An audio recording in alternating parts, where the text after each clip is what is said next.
Hello friend, welcome to home science मंत्रा।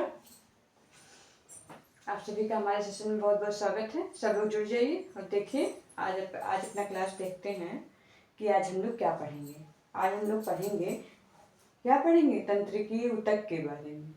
कौन सा ऊतक? तंत्रिकीय ऊतक। ठीक है, तंत्रिकीय ऊतक जिसे चेता ऊतक भी कहते हैं। ठीक है, तंत्रिकीय ऊतक के बारे में आज हम लोग पढ़ेंगे कि तंत्रिकीय ऊतक क्या है। ओके, इसके प्रेरणा संवहन के लिए विशिष्टीकृत कोशिकाओं को ही न्यूरॉन्स कहते हैं। इसको न्यूरॉन्स भी बोल सकते हैं और तंत्रिका ऊतक भी बोल सकते हैं। क्या बोल सकते हैं? न्यूरॉन्स या फिर तंत्रिका ऊतक। ओके, तो प्रेरणा संवहन के लिए विशिष्टीकृत कोशिकाओं को ही न्यूरॉन्स या फिर तंत्रिकीय ऊतक कहते हैं। ठीक है, इसकी संरचना हम लोग देखते हैं। इसकी संरचना क्या है? कि इसकी जो संरचना क्रियात्मक व रचनात्मक इकाइयां, क्या? क्रियात्मक व रचनात्मक इकाइयां, क्रियात्मक व रचनात्मक इकाइयां, क्रियात्मक व रचनात्मक इकाइयां। ठीक है, इसकी उत्पत्ति किससे हुई? तो इसकी उत्पत्ति एक्टोडर्म स्तर से। किससे हुई है? एक्टोडर्म स्तर से। एक्टोडर्म स्तर से इसकी क्या हुई है?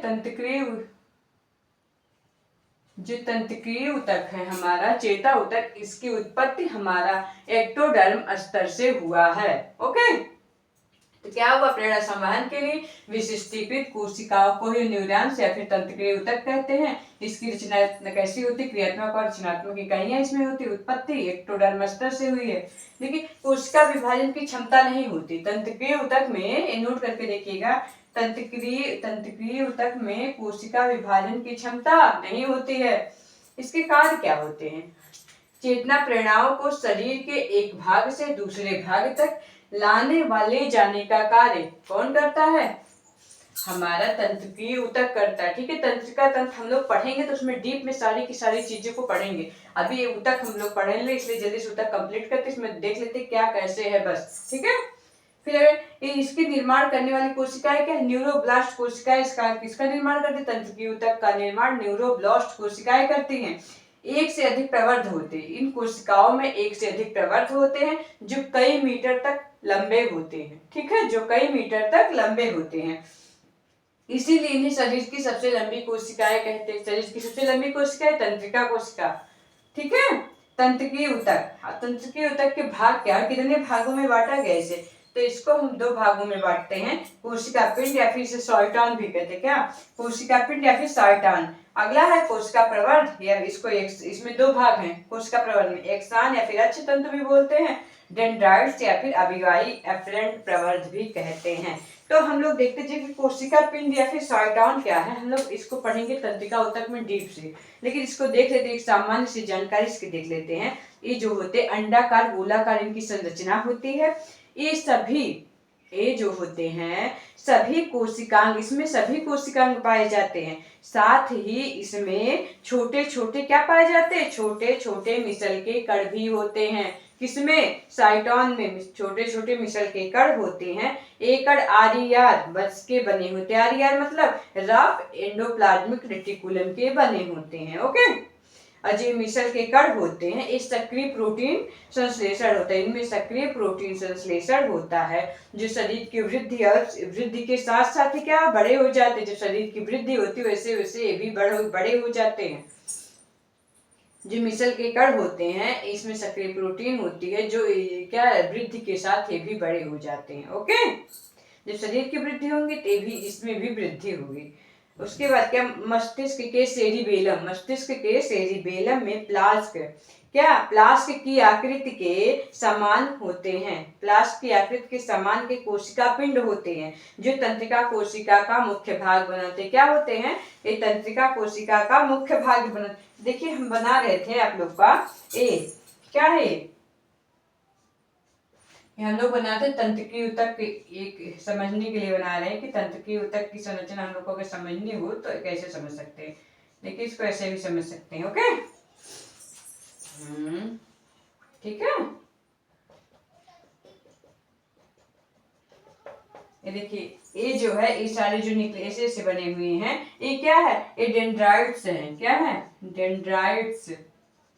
ओके, ये डेंड्राइट्स हैं। उसके बाद ये क्या है, देखिए, ये मिसल के कण, ये जो है, ये क्या है, ये मिसल के कण है। ठीक है, मिसल के कण, इसको मिसल की कभी कभी निसल भी बोल दिया जाता है। ठीक है, क्या, निसल भी इसको बोल दिया जाता है। तो इसको मिसल के कण कहेंगे। और क्या होता है इसमें, और क्या होता है, साइटोन होते हैं। क्या होता है, साइटोन।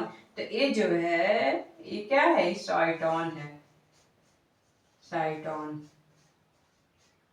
ओके, ये साइटोन है। और ये एक्सॉन है, ये एक्सॉन है। ये क्या है, ये हमारा तंत्रिकाओं ऊतक है। ये तंत्रिकाओं ऊतक की एक संरचना है। ठीक है, जो हम लोग समझ देख सकते हैं कि इसमें क्या है, इसमें डेंड्राइट्स भी है, मिसल के कण भी है, साइटोन भी है, एक्सॉन भी है। ये अगर हमारे दिमाग में बैठा रहेगा, सब चीज हमारे दिमाग में बैठा रहेगा। ओके, तो उसके बाद देखते हैं, इस चीज हमने सामान्य जानकारी ले ली है तंत्रिका ऊतक के कार्य, कि तंत्रिका ऊतक के क्या कार्य हैं। ओके, तंत्रिका ऊतक के कार्य क्या है, ये प्रेरणाओं को शरीर के एक भाग से दूसरे भाग तक संवहन करता है। कौन, तंत्रिका ऊतक। देखिए, ये सब, इस सब के बारे में हम लोग तंत्रिका तंत्र के में जब पढ़ेंगे तो क्या विस्तृत से पढ़ेंगे। इसमें एक्सान जो होता है, जो एक्सान है, एक्सान को अक्षतंतु भी कहते हैं। क्या, यह सदैव लंबी व लगभग सामान्य मोटाई का होता है। ये लंबा और सामान्य मोटाई का होता है। और क्या होता है इसमें, एक्सान को अपवाही प्रवर्ध भी कहते हैं। क्या, अपवाही प्रवर्ध भी कहते हैं। इसको अभिवाही प्रवर्ध, इसको अपवाही प्रवर्ध भी कहते हैं। क्या कहते हैं, अपवाही प्रवर्ध। ठीक है, एक्सान को अपवाही प्रवर्ध भी कहते हैं। ठीक, इसको अपवाही प्रवर्ध भी कहते हैं।